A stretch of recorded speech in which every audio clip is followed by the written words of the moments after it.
to go to another country. You the foreigner now. You the foreigner now.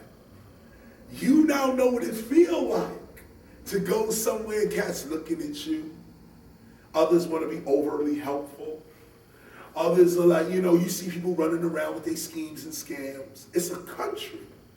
Then on top of that, France ain't feeling Americans, no way. So we over there, and guess what? We wasn't even American. We was hip hop. Imagine, the French population is like, fuck America. Really, that's the French population's attitude. And they ain't bullshit even over there. They ain't throwing cocktails at the government, okay? We haven't even risen to that level. Okay, well no, let me not sleep on Seattle. Hold up. I'm just saying. But France is like, they can care less about America because of what America was saying and doing with this whole Iraq war. It's like, fuck y'all that. We get over there, maybe like, but y'all not American. Y'all hip hop. Y'all something else. You have your own respect. Now imagine, from one nation to another. I came to your country on an American passport, but when I'm on the streets, I'm not American. I'm hip hop. And cats is taking me in their French homes or whatever. Like, and let me say this for my people out there. Whatever. Okay? Whatever. France was holding us down. I threw Sound of the Police on for $2,500. Woo! It got so ugly in that building. Sound of the Police in Europe that's their theme song for the world, really. But I say all of this why? We as a nation, as a group of people, everybody's not going to get this. Everybody's not going to get it. But those that do got to rise, got to stand up and speak up for this concept called hip hop. Speak up for it. It's a scary thing to speak up for because right now KRS is the only one speaking up for it, at least in a popular way. Other philosophers are trying to still wrap their head around this concept. I am hip hop. Wow. I'm a black hip hopper. I'm African hip hop or American hip hop. However you want to put it, that's my nationality is hip hop. And in a few years, I'll have a driver's license to say that. I'll have a passport to watch. Mark, we're on tape. Okay. In a few years, my ethnicity will be hip hop. And you know how wonderful that will be? I can die and go straight to heaven or hell. Wherever I wind up being, I will be satisfied to know that my children will grow up in a nation, in an invisible nation, that people are more interested in the hip hop community than in their own national identity. That's going to cause world peace. That when I don't no longer see myself as American, and that's not to say that I'm not, but it's to say, if you want a solution, Americans are going to have to think of themselves in superposition. And what does that mean? First of all, you should get some books on quantum physics and read up, or watch the movie What the Bleep, or The Matrix, or any of those movies that flirt with quantum physics. Why do I bring quantum physics into this? Because when we were growing up as revolutionaries, we were told, I was taught by Stokely Carmichael, which is one of the reasons I bring him up too as well. The FBI thought he was the Messiah. Come to find out, and I'll get back to quantum physics because he relates to it. Come to find out, he winds up touring with KRS-One. Now imagine, they say he's the Black Messiah. He's hip hop. Kwame Ture in his 60s was rhyming, me and him was rhyming, like, yo. And he was telling me, you know, it's how we used to do it, Young Blood. And like this, and I'm KRS-One. I put him on the album Edutainment. If you listen to my Edutainment album, Kwame Ture is all through because we were touring in 1990. And he's all in it. And I was honored. He passed away now. He's spiritually guiding me, along with Scott. But this man, when he was alive, he was as real as you and me right here, but he was hip-hop. His heart, his mind, how he thought was hip-hop. And it was all about nation building. Nation building. We don't have to depend on the federal government. Do for yourself, young man. He said, young blood. Do for yourself, cadre. Do for yourself. And I took that. Now the rest of these people could read books, watch an A&E special. I sat with history itself. And I asked the question, what should I be doing? What should hip hop be doing, Kwame Ture? He said, forward ever, backwards never. I said, oh, what do you mean? He says, you know, history is an important tool.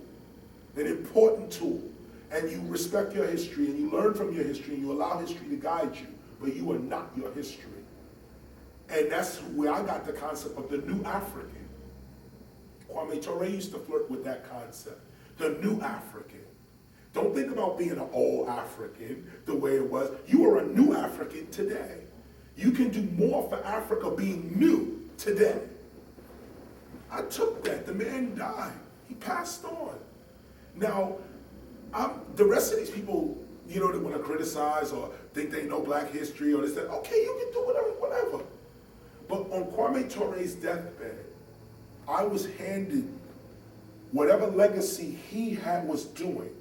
He handed that over to me, and said, go, hip hop.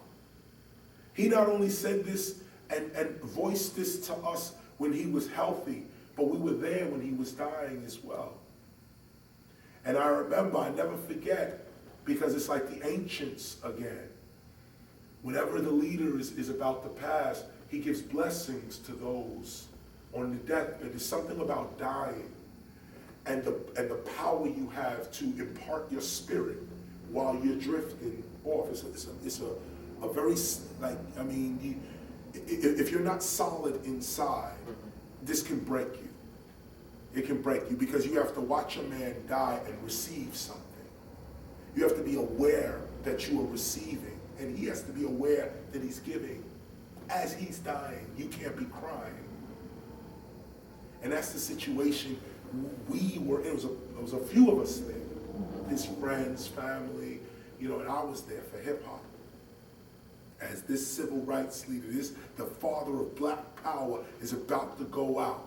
I made sure I was there, no question. And right there, I was like, boom, the teacher is going.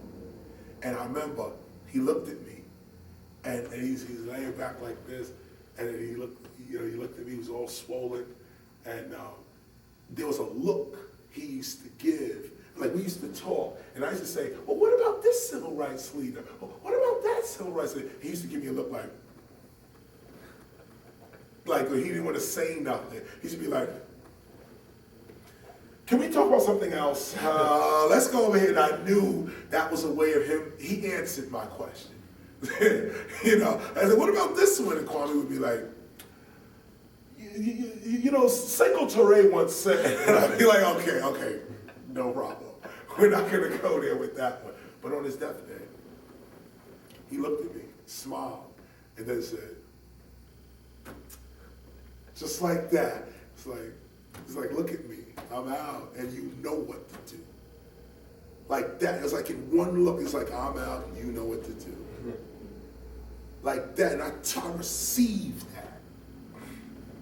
Got up off there, me and Simone. We were right there.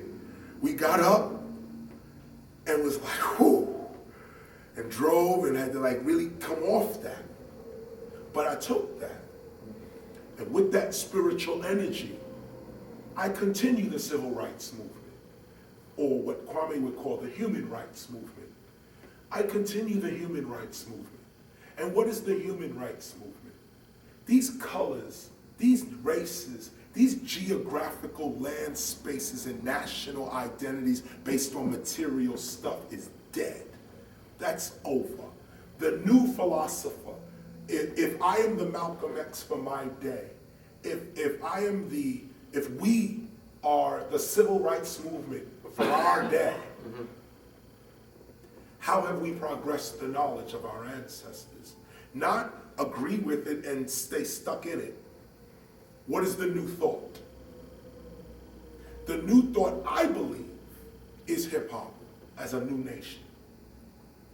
Hip hop as a new nation. I think hip hop is what our ancestors were trying to do all along. I think hip hop built the pyramids. I think hip hop is the feeling and consciousness you have before you are conquered. The way you was before the invasion of corporate interests is hip hop. That natural ability, when you give a kid a marker at any age, they go right to the wall. That's hip hop. They're born with it. You know, the one thing you can get all kids to do is dance. They have no problem with that. They rather dance than sleep. Mm-hmm. There's something about what we are doing that is divine. There's a divinity in it. There's a spark of spirit. And if we could get it and pull it out, bring it up, stretch it out, let's see the blueprint that the universe has for us. Can we look past words and deal with truth directly? Like, just get to the truth. No words, no forms, no none of that. Can I have a direct experience with the truth? That's it. No judgment, no nothing. Just, you know, I want to go past black. You know, can I get past that and see truth? You know, that brings me to quantum physics. What's the new philosophy? Well, it's based on a new paradigm of reality. The old paradigm of reality was machine-like. The world ran in mechanical order. Everything was a system. That was the old order. Copernicus, Darwin, Galileo, that's their universe. Even Einstein, what they call the clockwork universe, the universe that works mechanically. And you can understand the universe by understanding it through mathematics and mechanical things, how this affects that to affect that. They broke material reality down to atoms.